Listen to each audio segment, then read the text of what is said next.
Raka Dewan Saputra, saya akan memberikan penghargaan kepada orang dewasa yang membuat bulan Agustus meledak. Terakhir, raja dari segala raja, anak tukang kayu, dipersilakan untuk mengambil kursinya.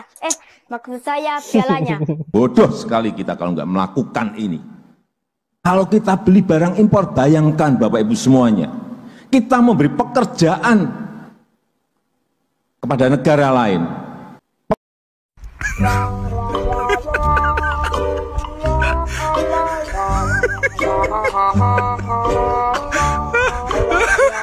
Assalamualaikum warahmatullahi wabarakatuh. Kembali lagi di channel Ken Fatih. Nah, oke teman-teman semua, bagaimana kabar kalian semuanya? Semoga dalam keadaan baik-baik saja ya, dan dilancarkan segala rezekinya. Amin amin ya rabbal alamin. Nah, oke teman-teman semua, sesuai dengan cuplikan video di awal, sebetulnya sangat miris ya teman-teman dengan keadaan Indonesia saat ini. Sampai-sampai anak kecil pun bisa berkata seperti itu atau memparodikan seperti itu.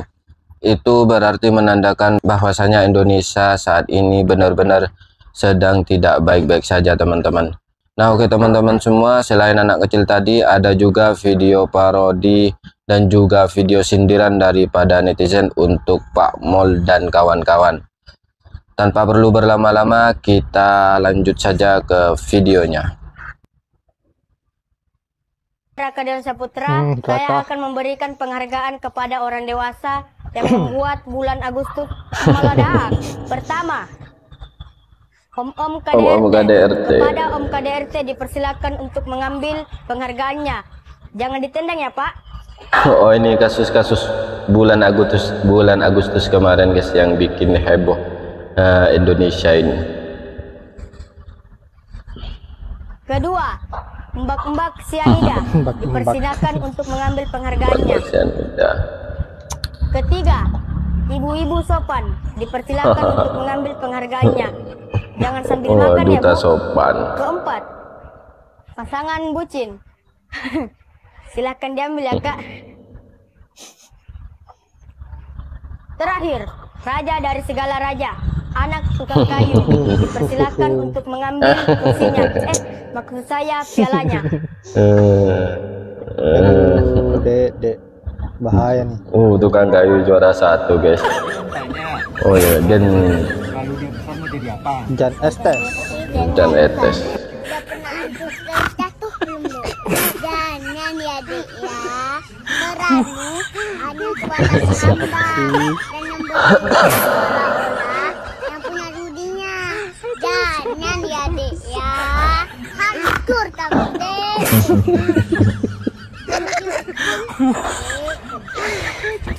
Bodoh sekali kita kalau nggak melakukan ini. bodoh guys. Kalau kita beli barang impor, bayangkan Bapak Ibu semuanya, kita memberi pekerjaan kepada negara lain. Pekerjaan ada di sana, bukan di sini. Coba kita belokkan semuanya ke sini. Barang yang kita beli barang dalam negeri, berarti akan ada investasi, berarti membuka lapangan pekerjaan. Tadi sudah dihitung, bisa membuka 2 juta lapangan pekerjaan. Kalau ini tidak dilakukan, sekali lagi, bodoh banget kita ini. CCTV, beli impor. Di dalam negeri ada yang bisa produksi.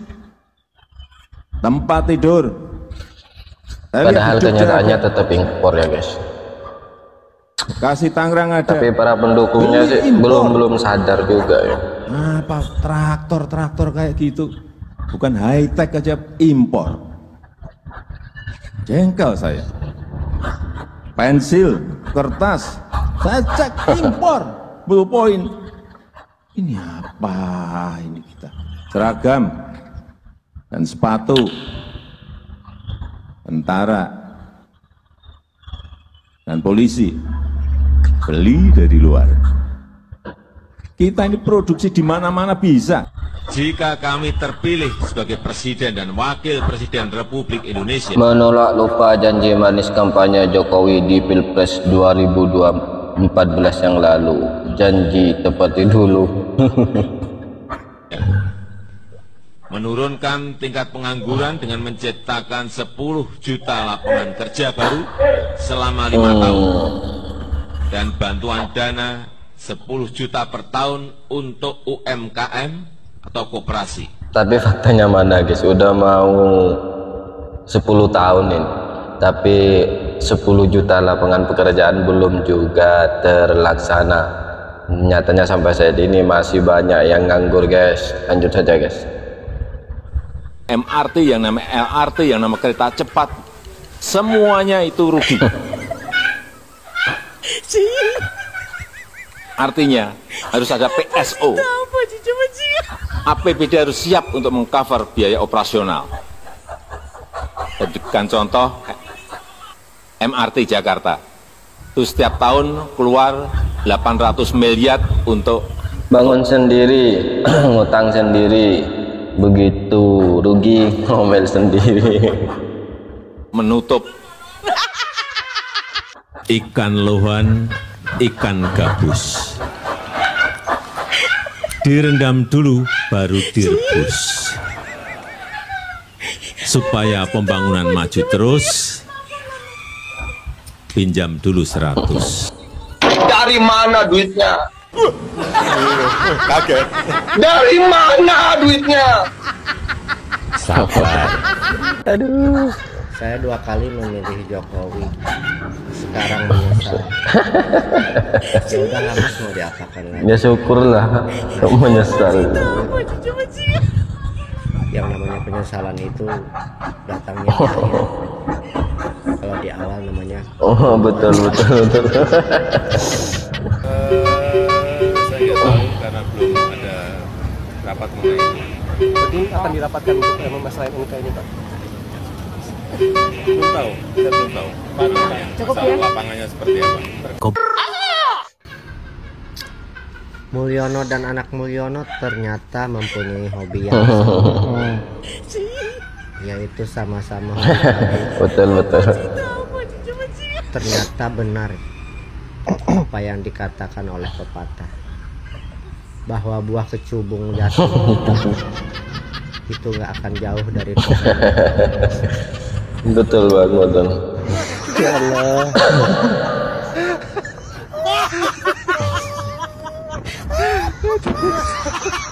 Kabur pura juga. Ex-Presiden Korsel jadi tersangka gara-gara kasus suap melancarkan menantunya. Itu kan di Korsel. Ini di sini. Di sini malah jadi gubernur. Malah jadi wali kota. Kan lucu ya? Betul. Ya kalau di Korsel berarti itu nggak bisa ngurus anak, itu nggak bisa ngurus mantu Korsel. Kalau di kita ya nggak, anak diusahain, mantu diusahain, paman diusahain, itu baru yang benar. Kalau di Korsel mah kan lucu, masa menantu diusahain dia ketangkep. Nah, masih kalah top sama di kita, ya nggak? Kalau di kita semuanya jadi, ya nggak? Nah, sekarang aja lagi mau diusahain gubernur. Firaun punya ijazah enggak? Sekarang saya tanya balik, nggak pernah dengar Firaun sekolah? Gimana mau punya ijazah, sekolah aja enggak? Kan tahu sendiri kalau Firaun itu tokoh tukang tipu. Kami tidak takut. Mereka yang merusak konstitusi Indonesia, kita pasti lawan. Mantap. Mereka yang menghalalkan Harus wajib dilawan. kita pasti lawan. Mereka yang bernepotisme sekeluarga untuk menjabat dengan secara curang, kita pasti lawan. Mereka yang melakukan praktek korupsi uang negara, kita pasti lawan. Mereka yang berkolusi mempermainkan hukum, kita pasti lawan. Cukup sudah kalian membuat kegaduhan, meraup karena rakus kekuasaan. Permainan kotor yang tidak berkesudahan, seakan lupa akan janji yang disebut atas nama Tuhan. Cukup sudah kami berdiam.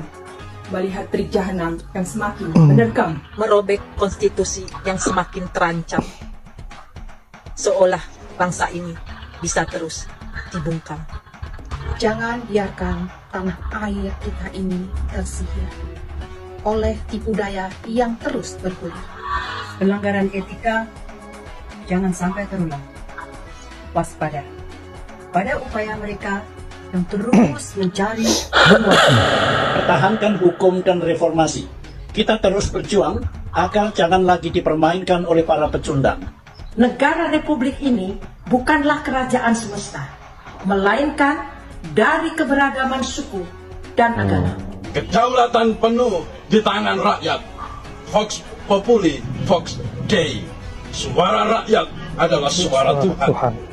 Kami, diaspora Indonesia di Eropa bersatu, ikut mengawal reformasi dengan setia. Tak akan lelah dan dikekang waktu, karena jiwa raga ini Indonesia. Gimana ada yang mau kok cowok-cowok kerjanya nyirin pejabat aja? Ada untungnya ya bang. Yang jelas untungnya untuk kepentingan kita bersama. Dan ada yang lebih menguntungkan lagi.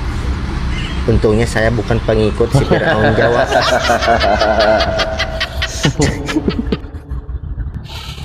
Nah oke teman-teman semua, itulah video parodi dan juga video sindiran daripada netizen untuk Pak Mol dan juga kawan-kawannya. Kita itu harus melawan, tidak perlu takut untuk menjaga keadaan Indonesia agar tetap baik-baik saja. Nah oke teman-teman semua, jangan biarkan nepotisme ini terus berlanjut di Indonesia yang kita cintai saat ini. Dan jangan biarkan dinasti-dinasti politik terus berkembang biak di negeri ini. Kita harus melawan, jangan pernah takut untuk menjaga demokrasi di Indonesia ini. Dan jangan pernah takut untuk menyuarakan kebenaran teman-teman.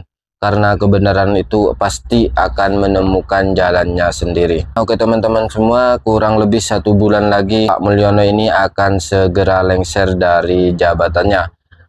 Dan nanti akan digantikan oleh Pak Prabowo Subianto. Dan semoga saja teman-teman nanti di kepemimpinan Pak Prabowo ini akan membawa Indonesia menjadi lebih baik. Dan tentunya Pak Prabowo ini akan lebih berpihak terhadap rakyat. Dan tentunya semoga saja Pak Prabowo ini tidak mementingkan dirinya sendiri dan juga kelompok-kelompoknya sendiri, tapi mementingkan seluruh rakyat Indonesia.